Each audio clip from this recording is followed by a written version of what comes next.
Sir आवाज नहीं आ रही।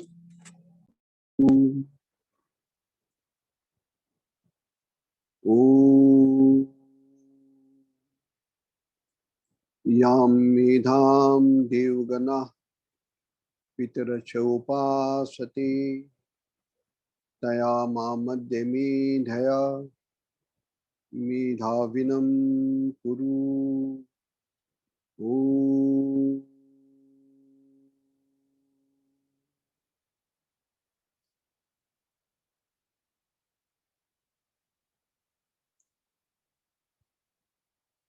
जागो रे जिन जागना,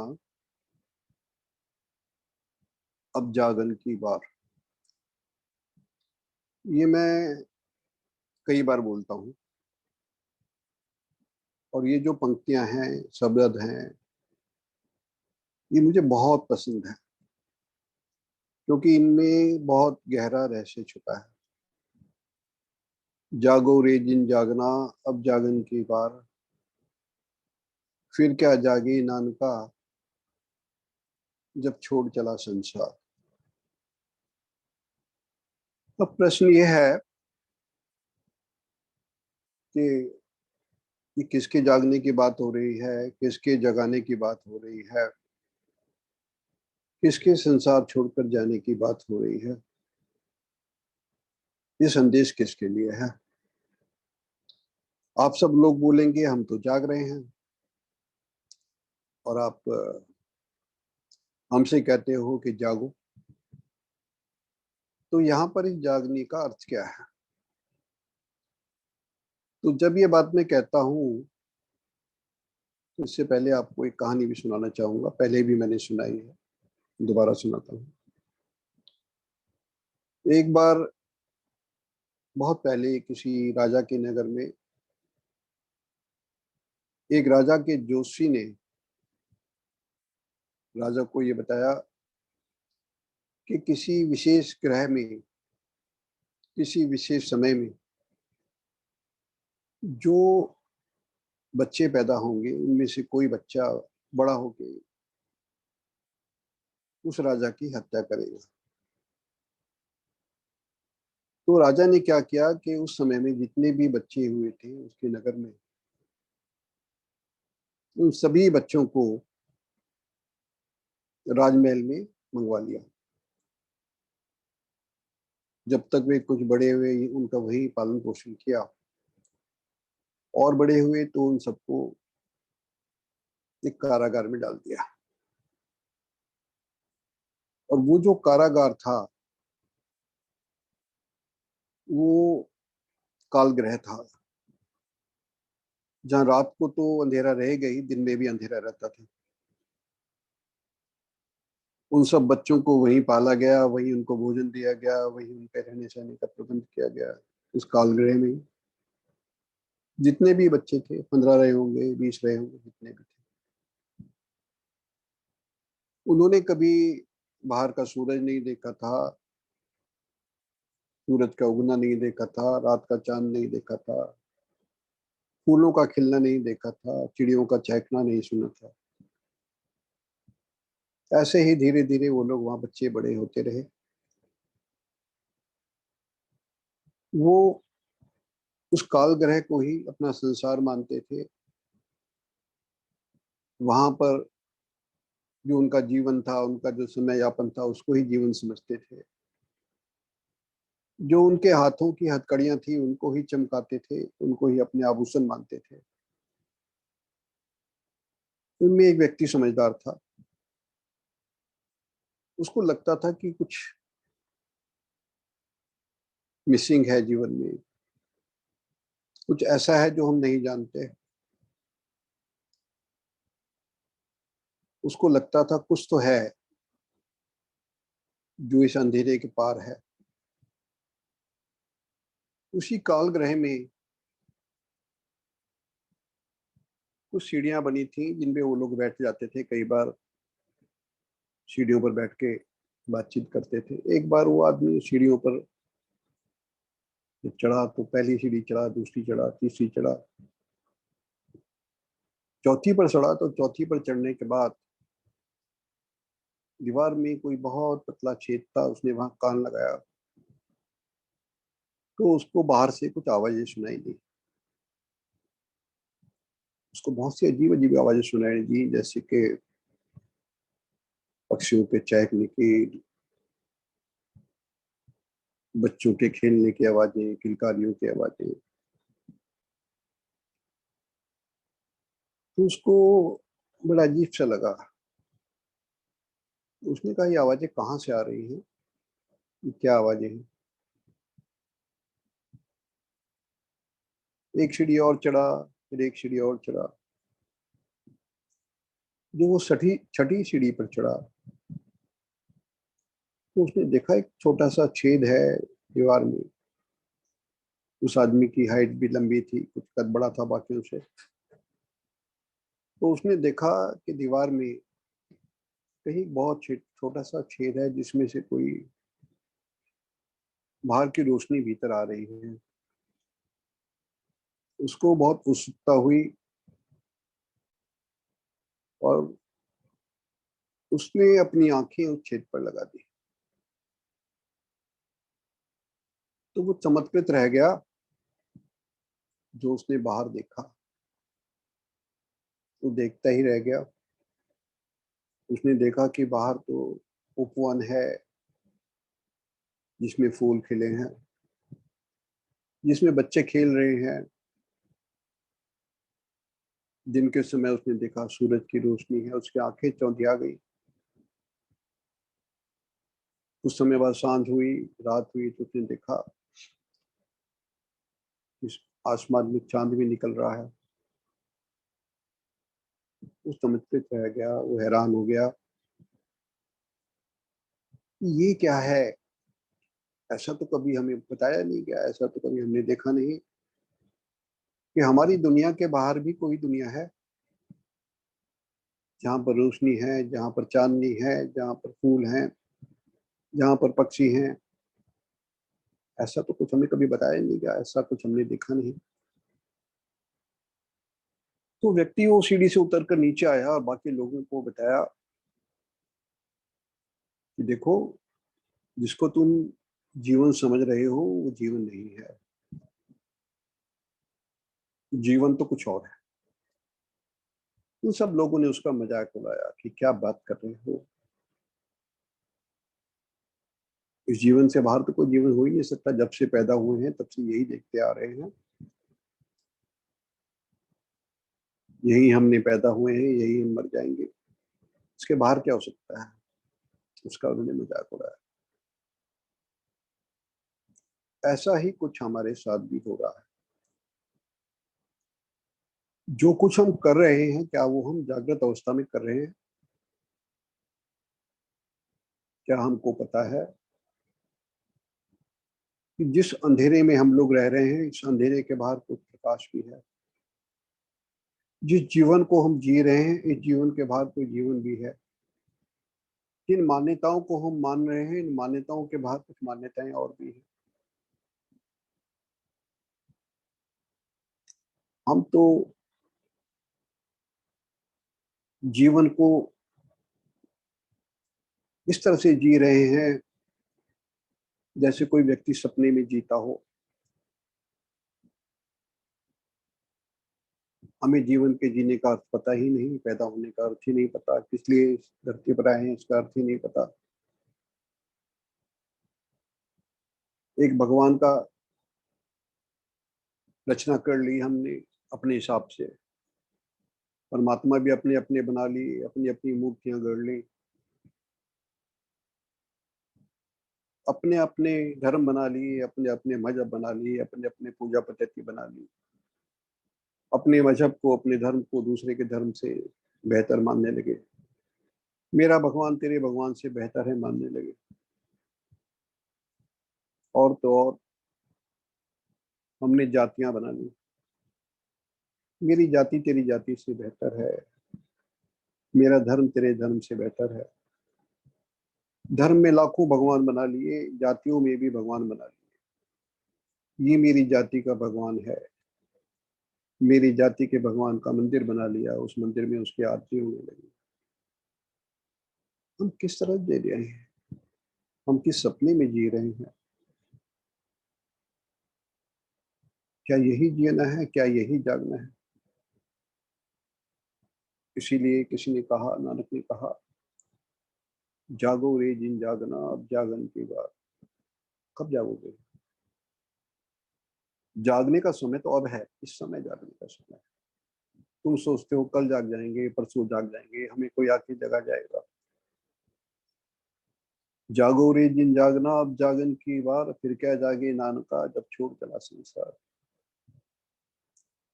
जब संसार छोड़ने का समय आ जाएगा तब जागोगे, और तब जाग के क्या करोगे? जिस अवस्था में तुम आए थे, जिस ज्ञान को लेके, जिस संचित ज्ञान को लेके तुम आए थे, जिस संचित कर्म को लेके तुम आए थे, उस संचित ज्ञान से आगे तुमने अपने ज्ञान को बढ़ाया। उस संचित कर्म से आगे तुमने कोई कर्म किए। जैसे आए थे ऐसे ही चलती है। क्या तुम इस संसार में इसलिए आए थे कि तुम बेकार की बातों में उलझे रहो, बेकार के कामों को करते रहो, बेकार की मान्यताओं को मानते रहो, जो जिसने कहा वो मान लिया, जिधर जिसने जाने को कहा उधर चल दिए, ये नहीं देखा कि सच क्या है, झूठ क्या है। एक बार एक व्यक्ति एक जंगल में जा रहा था। जब वो जंगल में जा रहा था तो उसके पीछे कोई जानवर लग गया, जंगली जानवर। तो वो जान बचाने के लिए भागा। भागते भागते उसने देखा सामने एक बहुत बड़ा कुआं है। उस कुएं के साथ में एक बड़ा वट वृक्ष लगा है। उस वृक्ष की बहुत सी शाखाएं उस कुएं के भीतर तक जा रही है। जान बचाने के लिए वो व्यक्ति उस पेड़ पे चढ़ा और उस पेड़ की शाखाओं को पकड़कर, जो कि कुएं के भीतर तक जा रही थी, तो कुएं के भीतर उन शाखाओं से लटक गया।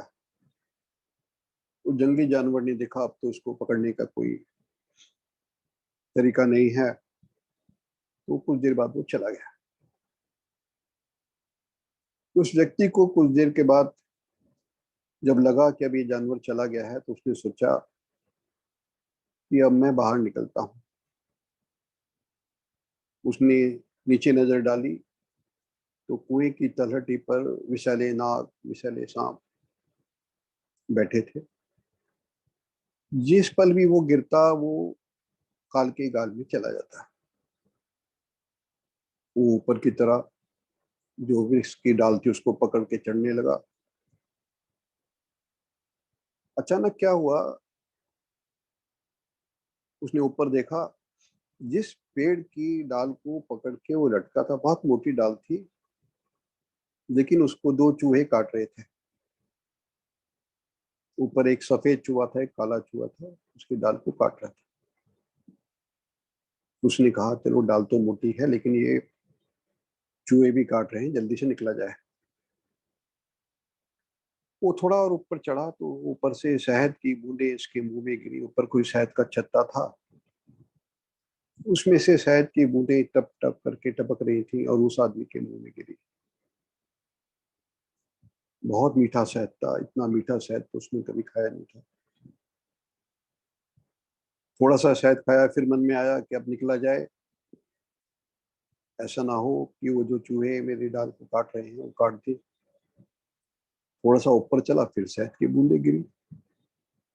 तो कुछ ऐसा हुआ कि शहद की बूंदें गिरती रही, वो खाता रहा। उसको ना तो नीचे विषैले नाग बैठे हैं उनका होश रहा, ना ही ऊपर जो चूहे उसके डाल को काट रहे हैं उनका होश रहा।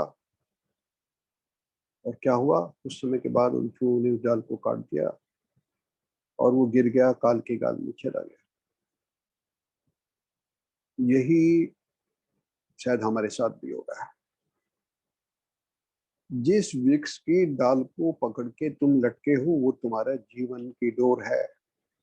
बहुत तुम समझते हो बहुत मजबूत है, दुनिया जा रही है मैं तो नहीं जाऊंगा, लोग मरे मैं ना मरूं, मन में करे गुमान। सब लोग यही सोचते, फिर मरने वाले कौन? रोज लोग जा रहे हैं, काल के गाल में जा रहे हैं। और जो जाता है उसको जिस सुबह जब होती है वो ऐसा नहीं सोचता है कि आज का दिन मैं पूरा नहीं देख पाऊंगा। वो यही सोचता है जैसे रोज के दिन थे ऐसे ही मेरा आज का दिन भी बीतेगा। तो तुम जिस जीवन को बहुत मजबूत जीवन मान के चल रहे हो, कुछ नहीं पता किस समय जीवन की सांझ हो जाए।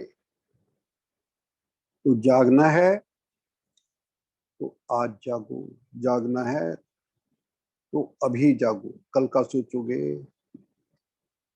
तो जीवन में वो कल कभी नहीं आएगा। अब प्रश्न ये है कि हम जागने की बात तो करते हैं, वो जागना है क्या? हर आदमी पूछेगा, हर आदमी सोचता है, ये प्रश्न स्वाभाविक है। आप कहते हो जागा जाए, मैं तो जागा हुआ हूँ। मैं सोया कब? रात को सोता हूँ, वो तो सब सोते हैं, स्वाभाविक है। तो आप जिस जागने की बात कर रहे हो वो जागना क्या है? वो जागना वो है जिसको हम जागरण कहते हैं। जागरण का अर्थ जीवन के समर में जागना है, जागरण का अर्थ जीवन की भंवर में जागना है। रात भर जगने से कभी जागरण नहीं होता, चीख कर बजने से कभी जागरण नहीं होता। तुम जिसको जागरण बोलते हो वो जागरण तो होता ही नहीं। तुमको तो जीवन में जागना है, जीवन के समर में जागना है, जीवन की भंवर में जागना है। अब जागने का अर्थ क्या है? कैसे जागे जीवन के भंवर में, कैसे जीवन के समर में? ये बहुत गहरा अर्थ है इसका। जिस दिन आप ये समझ जाओगे उस दिन आपका जीवन रूपांतरित हो जाएगा। हम जागृत अवस्था में उस दिन आ जाएंगे जिस दिन हम समझ जाएंगे। पहली बात यह है कि मैं इस धरती पर, ये समझ लीजिए, हमेशा के लिए नहीं हूं। ये समझ लीजिए। आप जिस दिन ये समझना शुरू कर देंगे कि आप इस धरती पर कुछ समय के लिए आए हैं और जब आपका समय हो जाएगा, आप इस धरती पर मेहमान हैं, फिर आप इस धरती से चले जाएंगे। ये शरीर जो आपको मिला है ये आप नहीं हो, ये आपका शरीर है, जिस शरीर में आप रहते हो। जागने के दिशा में पहला कदम तो ये जानना है कि तुम वो नहीं हो जो तुम अपने आप को समझ रहे हो। जिस चेहरे को तुम देखते हो, जिस शरीर में तुम रहते हो, वो हमेशा रहने वाला नहीं है। और हमेशा रहने वाला होता तो जो व्यक्ति 100 साल पहले था वो आज कहाँ है? हमारे दादा परदादा कहाँ हैं? हमारे पूर्वज कहाँ हैं? जिन्होंने बड़े बड़े घर बनाए थे, जिन्होंने बड़े बड़े व्यवसाय खड़े किए थे, जो जीवन में हमारी तरह संघर्षों में लगे रहते थे, जो हर पल कुछ ना कुछ सोचते थे, कुछ ना, जो हमेशा कुछ ना कुछ करते थे, वो आज कहाँ है? कहीं पर भी नहीं। और ये आप भी समझ लीजिए कि आज से 100 साल के बाद, 50 साल के बाद हम आप कहीं पर भी नहीं होंगे। ये हमारा शरीर नहीं होगा, हम तो होंगे। हम तो चिरंतर हैं, नित्य नवीन हैं, हम तो कहीं जाने वाले नहीं हैं, लेकिन हमारा ये शरीर नहीं होगा। तो जागने की दिशा में पहला कदम तो ये है, ये जान लो कि तुम ये शरीर नहीं हो।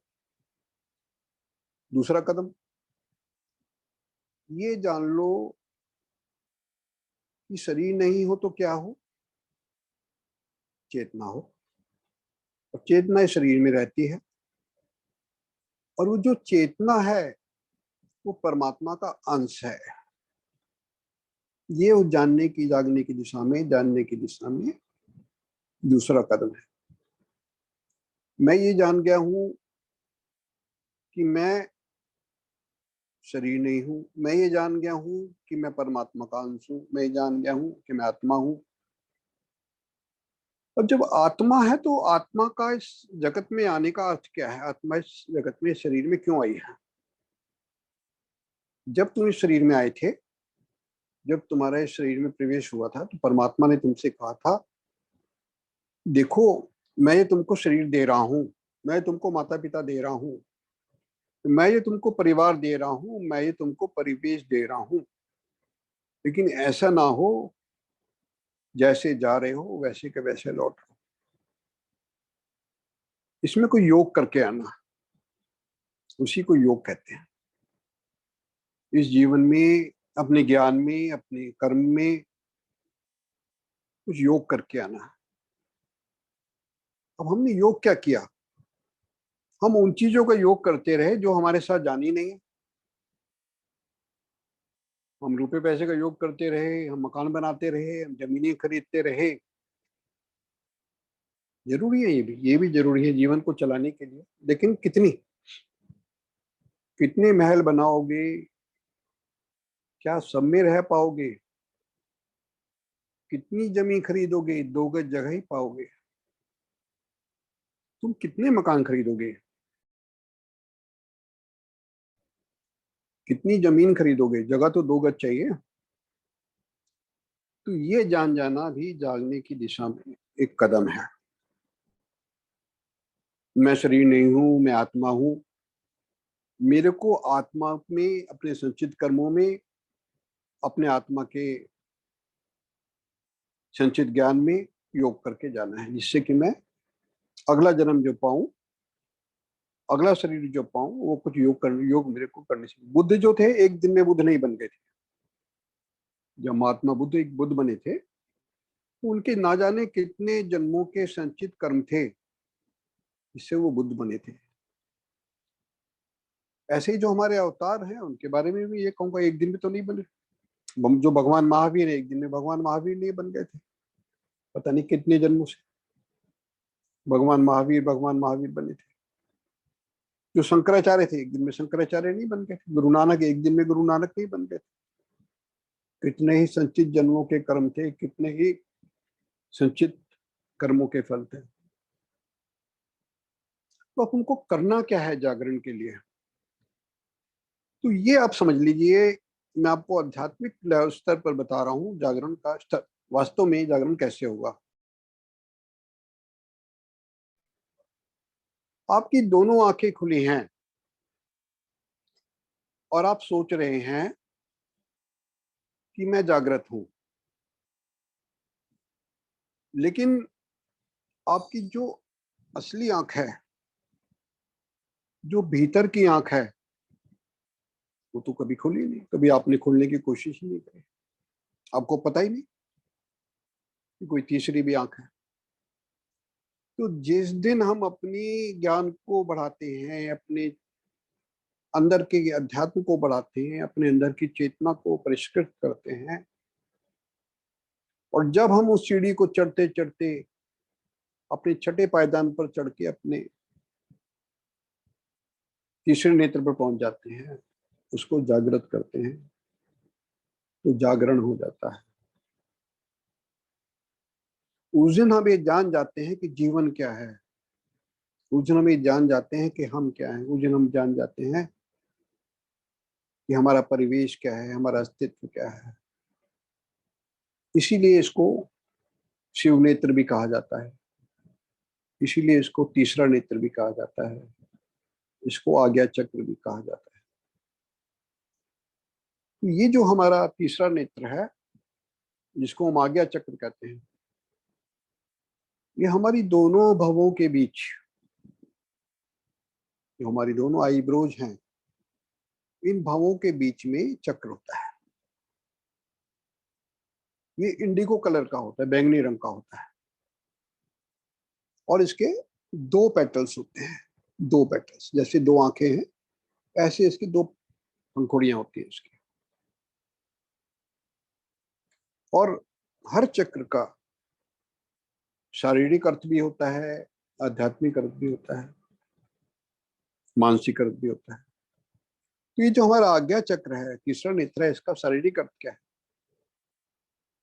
जो हमारी आंखें हैं, जो हमारा दिमाग है, जो हमारा ब्रेन है, ये इनको अफेक्ट करता है हमारा तीसरा नेत्र।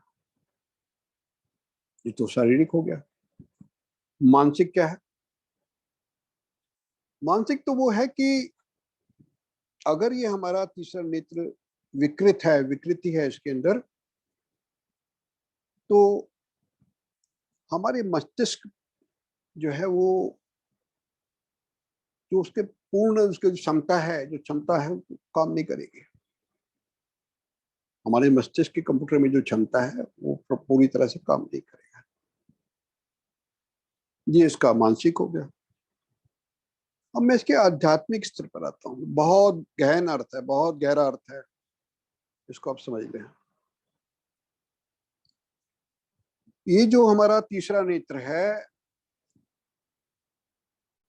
ये हमारे जीवन में अगर ये खुल जाता है तो चमत्कार ला देता है। ये जो तहखाने में खड़े आदमी ने जब उस छेद से बाहर देखा तो उसने देखा बाहर की दुनिया क्या है। तो जिस दिन मेरा तीसरा नेत्र खुल जाता है, जिस दिन मैं अपने तीसरे नेत्र पर अपने ध्यान को ले जाता हूँ, उस दिन मेरे सामने दुनिया के आयाम खुल जाते हैं कि जिस दुनिया को मैं दुनिया समझ रहा हूँ, उस दुनिया के बाहर भी दुनिया है, जो वास्तविक दुनिया है, जिसमें मुझे जाना चाहिए, जाना होगा एक दिन। तो जब हम लोग ध्यान लगाते हैं यहाँ पर, और कौन सी जगह है ये? दोनों आंखों के मध्य, दोनों आईब्रोज के मध्य जो जगह होती है, वो जगह पर हमको ध्यान लगाना होता है। जब भी आप देखते हैं कोई विचारक, कोई लेखक, कोई चिंतक बहुत चिंतन में होते हैं, कुछ सोच रहे होते हैं, तो उनके चेहरे पर, उनके आंख, उनके माथे पर सलवटें पड़ जाती हैं, क्योंकि वो अपने इस जगह पर जोर डालते हैं, माथे पर जोर। आप किसी को भी देखिए तो कुछ ऐसा है यहाँ पर जहां पर हम जोर डालते हैं तो वहां पर सलवटें पड़ जाती हैं। और ये भी कहा जाता है कि कोई ऐसा व्यक्ति, ऐसा बच्चा जब जन्म लेता है, जो पूर्व जन्म में जिसका तीसरा नेत्र जागृत रहा होता है, तो उसकी बाल्यावस्था में जब वो पैदा होता है तो उसके यहाँ पर अगर आप हाथ लगाएंगे तो बहुत सॉफ्ट होता है ये माथे का पोर्शन, कुछ दबाव होता है।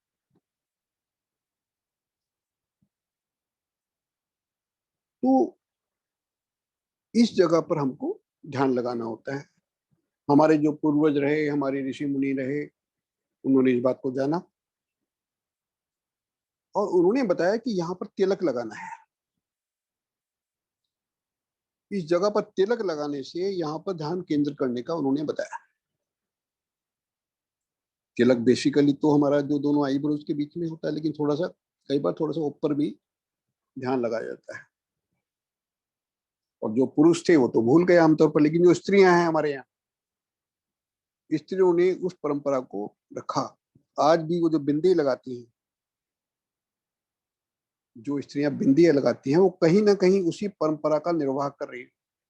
आज फैशन जरूर बन गया है, लेकिन ये किसी समय में जो बिंदी लगाने की परंपरा शुरू हुई थी, ये औरतों को यही था कि तिलक लगाते थे, उन्होंने इसको फैशनेबल बना दिया कि यही वो जगह है जहां आप बिंदी लगा रहे हो, जहां पर आपको अपने ध्यान को केंद्रित करना है। यही वो आपकी आज्ञा चक्षु है, आज्ञा ज्ञान चक्षु है जो आपके खुले हैं। अब ये बहुत रहस्यमय है, बहुत रहस्यमय है। कहते हैं जिसका तीसरा नेत्र खुल जाता है वो किसी दूसरी दुनिया में ही खो जाता है हम लोगों के लिए, लेकिन वो वास्तविक दुनिया में चला जाता है। इस दुनिया वालों को लगता है वो किसी दुनिया में खो गया। वो उन लोगों से बातचीत करना, शायद मिलना ज्यादा पसंद नहीं करता जिनसे उनको लगता है कि ये बेकार की बातें कर रहे हैं। ये वो उन लोगों से बात करना पसंद करेगा, उन लोगों से मिलना पसंद करेगा जहां से उसकी ज्ञान में वृद्धि होगी, जहां से उसके ध्यान में वृद्धि होगी। वो उन उल जरूर बातों में नहीं उलझता है जिसमें दुनिया उलझी होती है। उसको लगता है कि मैं बहुत से लोगों से कटता जा रहा हूँ, बहुत से लोगों से मैं ऐसे मटता जा रहा हूँ, क्योंकि उसको उन चीजों में इंटरेस्ट नहीं रहता, उन बातों में इंटरेस्ट नहीं रहता जिसमें दूसरी दुनिया के लोगों को इंटरेस्ट रहता है। उसको ज्ञान की खोज में चल देता है वो। उसकी ज्ञान की प्यास बढ़ती जाती है, उसकी ध्यान की प्यास बढ़ती जाती है। तो जो व्यक्ति अपने आज्ञा चक्र पर ध्यान को ले जाता है, धन्य जिसने ध्यान धर भूमध्य में देखा, अयोध्या है भक्त की मस्तक तिलक रेखा। वो धन्य है जिसने ध्यान में भूमध्य में देखा। भूमध्य है तुम्हारा, अयोध्या है ये, अयोध्या है भक्त की मस्तक तिलक रेखा। तो ध्यान में जाकर के, इसीलिए आज्ञा चक्र पर ध्यान लगाने का बताया जाता है। जब आप आध्यात्म के लेवल पर जा रहे हो, आध्यात्मिक स्तर पर जा रहे हो, तो अपने इस केंद्र पर ध्यान लगाओ। और इसका तत्व है प्रकाश। जब हम अपने आज्ञा चक्र पर ध्यान लगाते हैं तो हमको प्रकाश नजर आता है। बहुत से लोग बोलते हैं कि मैं जब ध्यान में गया, मैंने अपने आज्ञा चक्र पर ध्यान लगाया, तो मेरे को किसी रंग का प्रकाश नजर आया, किसी को नीला प्रकाश नजर आया, किसी को बैंगनी प्रकाश नजर आया, किसी को बहुरंगी प्रकाश नजर आया, किसी को श्वेत प्रकाश नजर आया। ये तो प्रकाश का पुंज है। ये तो जब खुल जाएगा, तो आपका जब आज्ञा चक्र जागृत हो जाएगा, तीसरी नेत्र खुल गई, तीसरा नेत्र खुल गया। तीसरा नेत्र क्या बताएगा आपको? तीसरा नेत्र जो खुल गया तो क्या क्या होगा आपके भीतर? आज्ञा चक्र भी कहते हैं इसको। आज्ञा चक्र का मतलब ये है कि अब तक हमारे को हमारा मस्तिष्क, हमारा मन चला रहा था, जो मन कह रहा था, जो इंद्रियां कह रही थी, हम वो कर रहे थे। लेकिन जिस दिन, जिस पल मेरा ये आज्ञा चक्र जागृत हो गया, उस समय आज्ञा चक्र के सिंहासन पर आकर मेरी आत्मा विराजमान हो गई। जो मेरी आत्मा है वो आज्ञा चक्र के सिंहासन पर आकर विराजमान हो गई और शासन करने लग गई। क्योंकि वास्तविक शासन तो उसका होना चाहिए। और वो बताने लगी कि सही क्या है, गलत क्या है, आज्ञा देने लगी। उसके पहले हम कितने नुकसान उठाते हैं, कितने दुख उठाते हैं, कितनी परेशानियां उठाते हैं, किन किन बातों में उलझे रहते हैं, बेकार की बातों में उलझे रहते हैं।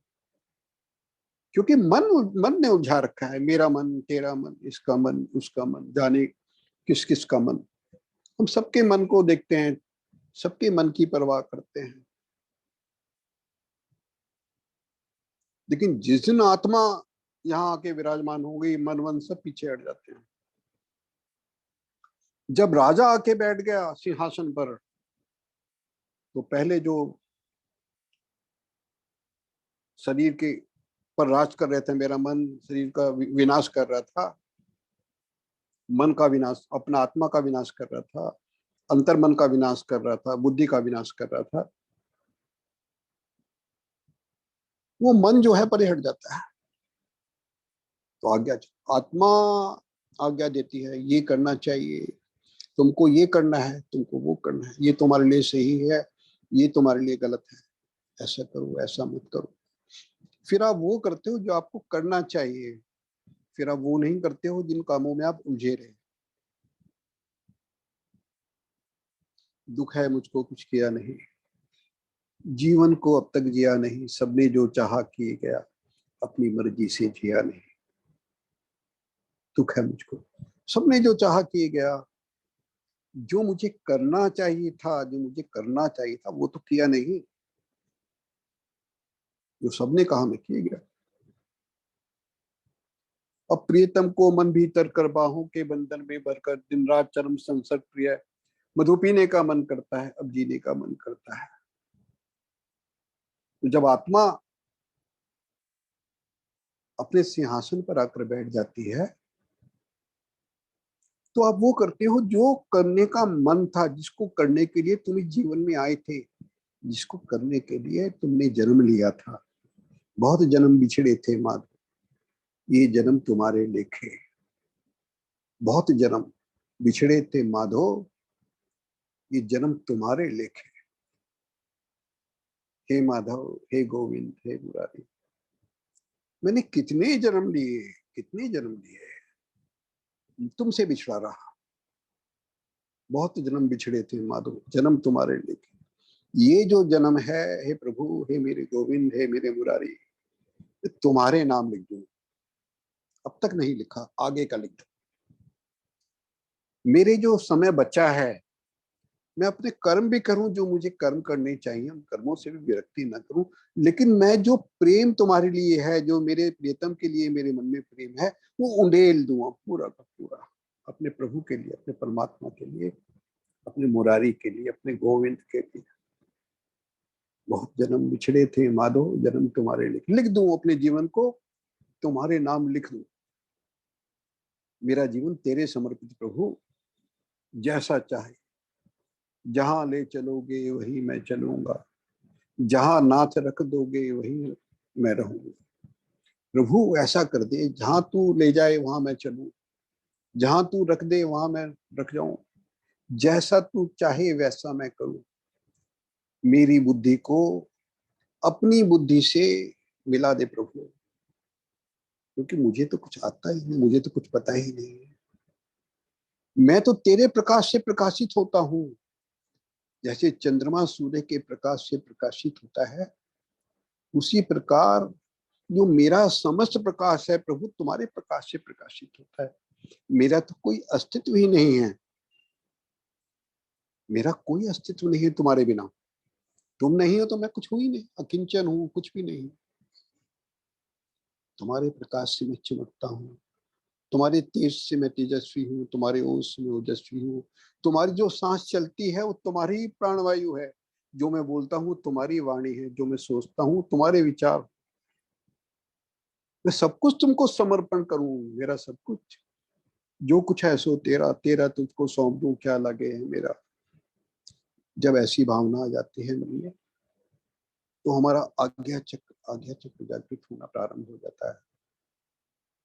जब तीसरा नेत्र खुल जाता है तो हम वो देखने लगते हैं जो हमारे दो नेत्र नहीं देख पाते हैं। हमको जीवन के अर्थ समझ आने लगते हैं, जीवन की सच्चाई समझ आने लगती है। हमको वो रहस्य समझ आने लगते हैं जो हम जानते ही नहीं थे। हमें वो व्यक्ति समझ आने लगते हैं जो हमारे जीवन में होते हैं, लेकिन वो हमारे जीवन के लिए सही नहीं होते। बहुत से मित्र मिलते हैं, बहुत से साथी मिलते हैं, बहुत से परिचित मिलते हैं जो बहुत अपनापन दिखाएंगे तुमसे, लेकिन तुम्हारे पीछे बहुत कुछ बोलते हैं, तुम्हारे बारे में बहुत कुछ बोलते हैं, तुम्हारा बुरा भी चाहते हैं, हमारा बुरा भी चाहते हैं। ऐसे लोगों से आप खुद ब खुद कटना शुरू हो जाते हो, ऐसे लोगों से खुद ब खुद दूर हो जाते हो। आपको कई बार लगता है कि मैं उससे बात नहीं करना चाहता, उससे नहीं मिलना चाहता, क्योंकि आपके मन को अंदर से कहीं ना कहीं मालूम पड़ना शुरू हो जाता है वो व्यक्ति तुम्हारे लिए ठीक नहीं है, उससे दूरी बनाए रखो। तो कहीं ना कहीं जब ये नेत्र जागृत होता है तो हमारे जीवन में कुछ अमूलचूल परिवर्तन आ जाते हैं, बड़े परिवर्तन आ, इसको शिव नेत्र भी कहते हैं। शिव का प्रलय जैसे होता है, जैसे शिव का तीसरा नेत्र खुलने के बाद कहते हैं ना, शिव का तीसरा नेत्र खुला, प्रलय आ गई। जब हमारा तीसरा नेत्र खुल जाता है तो प्रलय आ जाती है जीवन में। कैसी प्रलय होती है? वो प्रलय ऐसी होती है कि हमारा अब तक का जो हमने सोच रखा था, अब तक का जीवन ध्वस्त हो जाता है, नया बनना शुरू हो जाता है। उसके बाद हमारी जो मान्यताएं थी टूट जाती हैं, हमारी जो सोचने का ढंग था वो बदल जाता है, हमारा जो देखने का ढंग था वो बदल जाता है। मैं पता नहीं क्या क्या करता रहा, क्या खेल खिलौने में जीवन भर उलझा रहा, मैं क्या करता रहा अब तक। छोटा सा जीवन, इतना दिन निकल गए, थोड़े से दिन बचे हैं, मैं क्या क्या समय करता रहा जीवन में अपने, क्या करने को मैं आया था, क्या क्या करता रहा, क्या खेल खिलौने करता रहा, खेल खिलौनों से खेलता रहा। तब लगता है कि बस वो है और मैं हूं, उसके अलावा कोई नहीं है। वो परमात्मा है और मैं हूं, तू ही तू। तब हम कहते हैं तू ही तू, तू ही तू, तू ही तू, तू ही तू, तेरे सिवा कोई है ही नहीं। क्योंकि मैं जो कुछ भी हूं तेरा ही अंश हूं, मैं जो कुछ भी हूं तेरा ही भाग हूं।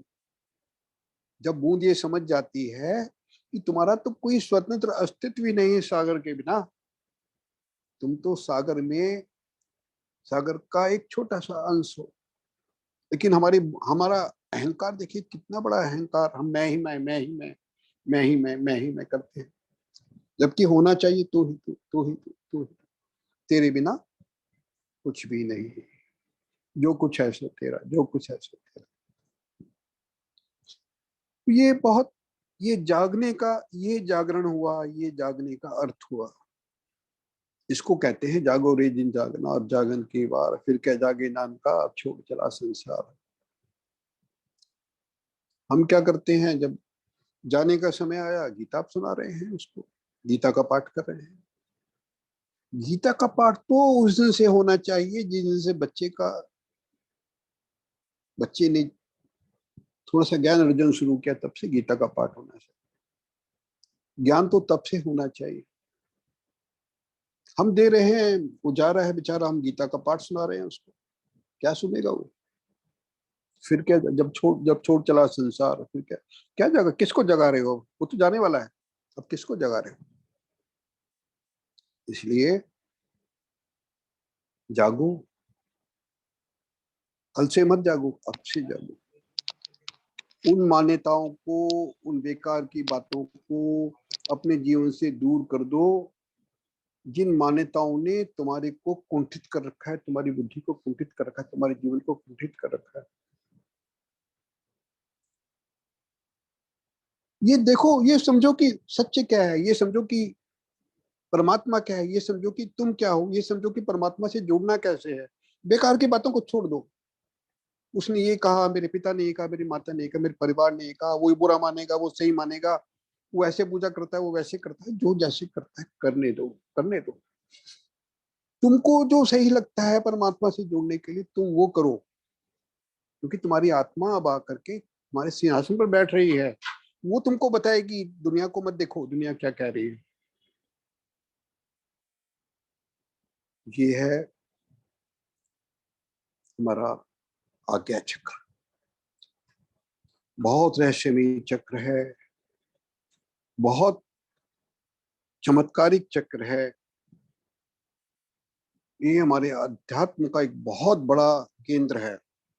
जब आप आध्यात्म के रास्ते पर चलते हो, और ये हर व्यक्ति का तीसरा नेत्र खुलना चाहिए, हर व्यक्ति का खुलना चाहिए। तीसरा नेत्र खुलेगा तो इसका मतलब ये नहीं है कि तुम साधु हो जाओगे, सन्यासी हो जाओगे। तीसरा नेत्र खुलेगा तो तुम ये जान जाओगे कि सत्य क्या है, और सत्य और असत्य को, सत्य ही परमात्मा है। सत्य गॉड इज ट्रुथ कहते हैं ना, ईश्वर सत्य है, सत्य ही परमात्मा है। तो जब सत्य को जान जाओगे तो परमात्मा को भी जान जाओगे। तो अब आइए, हम अपने इसी आज्ञा चक्र पर अपने ध्यान को लगाते हैं। अपने पूरे ध्यान को, अपनी चेतना को अपने तीसरे नेत्र पर, अपने दोनों भवों के बीच जो हमारा तीसरा नेत्र है, अपनी चेतना को वहां पर केंद्रित करें।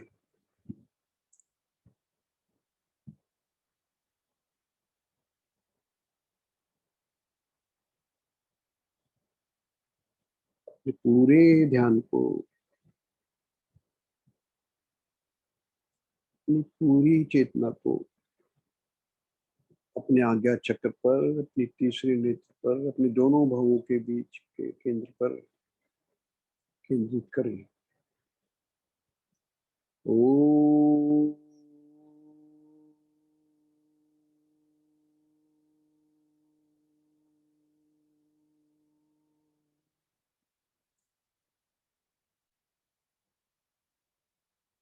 ओ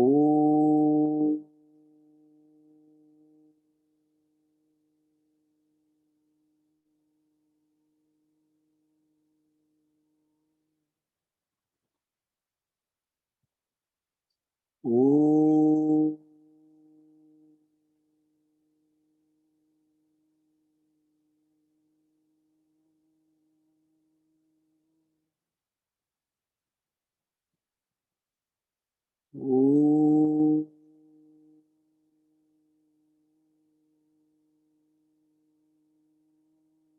ओ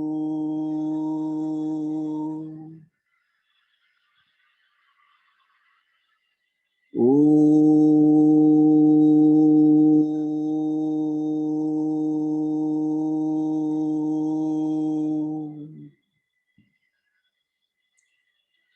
प्रेम की मंदाकिनी बहने लगी झरझर।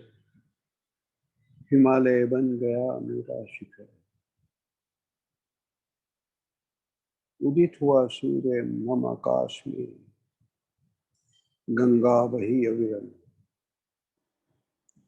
प्रेम की मंदाकिनी बहने लगी झरझर, हिमालय बन गया मेरा शिखर। ओ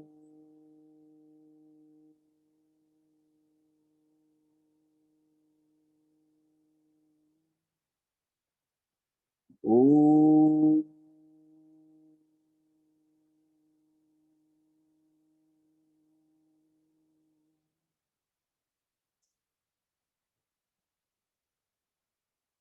ओ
ओ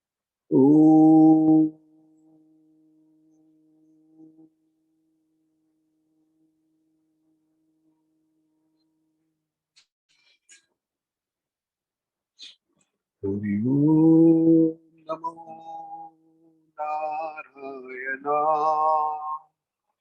ओम नमो नारायणाय। हरि ओम नारायण। हरि ओम नमो नारायणाय। ओम नमो नारायणाय। हरि ओम नारायण। हरि ओम नमो नारायणाय। ओम नमो नारायणाय। हरि ओम नमो नारायण। हरि ओम नमो नारायणाय। ओम नमो नारायणाय। हरि ओम नमो नारायण। हरि ओम नमो नारायणाय। हरि ओम नमो नारायणाय। हरि ओम नमो नारायणाय। ओम नमो नारायणाय।